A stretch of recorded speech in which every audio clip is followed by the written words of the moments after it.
Brangūs Lietuvos žmonės, priėmiau sprendimą, kuris turės didelės įtakos Lietuvos nepriklausomybei, jos žmonių ateičiai.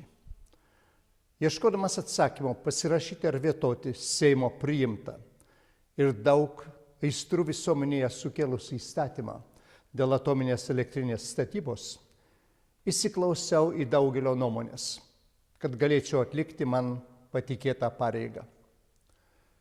Apie būtinybę Lietuvai išlikti branduolinės energetikos valstybe ir statyti naują modernę elektrinę kalbėjau dar 2002 metų vasarą, kai vyko derybos dėl narystės Europos Sąjungoje. Sutikome su sąlyga uždaryti saugią, tačiau pagal pasenusias technologijas pastatytą jėgainę.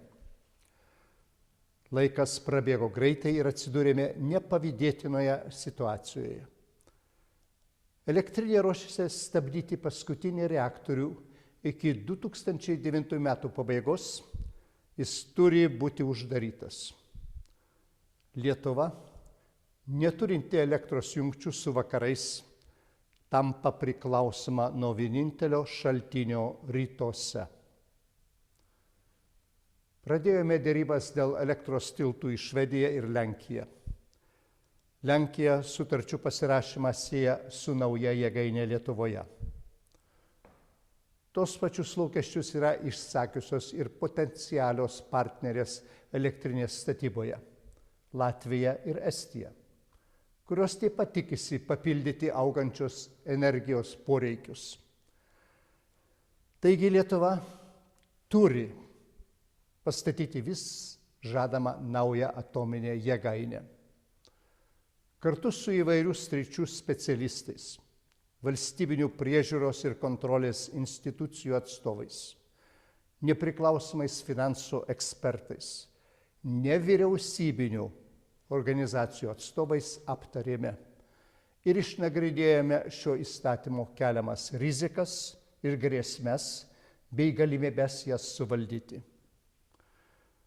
Projekte dalyvaujančio privataus verslo NDX Energija atstovas man viešai patvirtino apie įsipareigojimą dalyvauti jėgainės statyboje ir garantuoti Lietuvos energetinę integraciją su Vakarų Europa. Ieškojau priimtiniausio sprendimo, nes vargu, ar šioje situacijoje galima rasti geriausią. Jeigu būtų priimtas ir dabar galiotų politinių partijų finansavimo rinkimuose įstatymas, kažin, ar šiandien būtume stebėję tokią partijų priešpriešą balsavimo Seime metu. Kol juridiniai asmenys galės finansuoti politinės partijas, niekada nebusime tikri, ar sprendimai priimami visuomenės ir valstybės ar oligarchų naudai.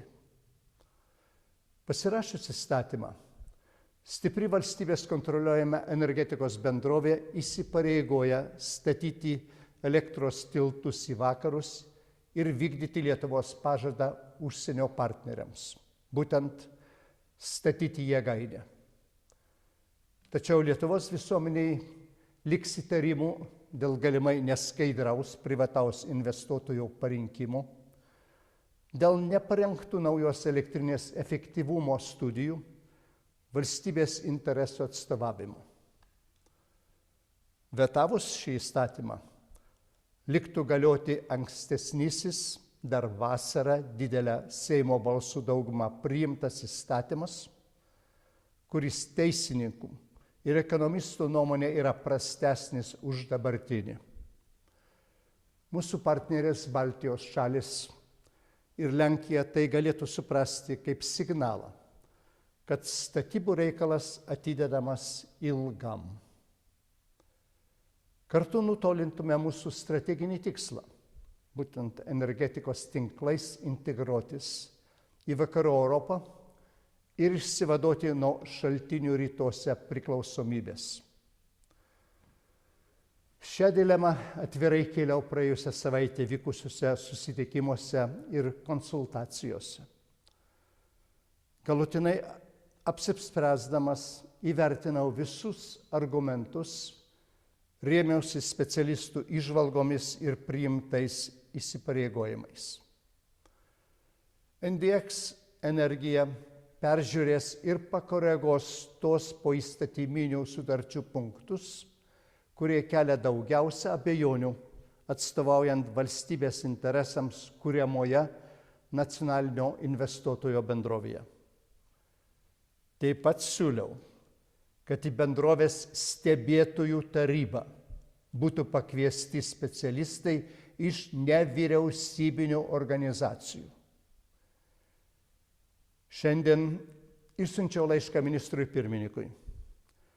Įpareigojau vyriausybę peržiūrėti esamas sutartis, kuriomis būtų sustiprintas valstybės interesų atstovavimas ir priežiūros mechanizmai.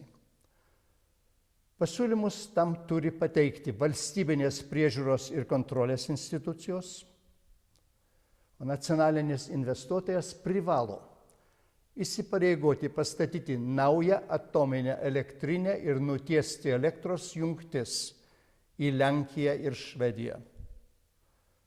Tik tokiu būdu Lietuvos energetinė sistema bus kompleksiškai integruota į ES elektros energetikos sistemas ir elektros rinkas. Taip pat raginu vyriausybę ir Seimą sustiprinti energetikos sektorių reguliuojančias institucijas pagal geriausią ES šalių praktiką. Svarbiausia, kad jos turėtų pakankamą ir nepriklausomą finansavimą, galėtų efektyviai užtikrinti vartotojų interesų apsaugą.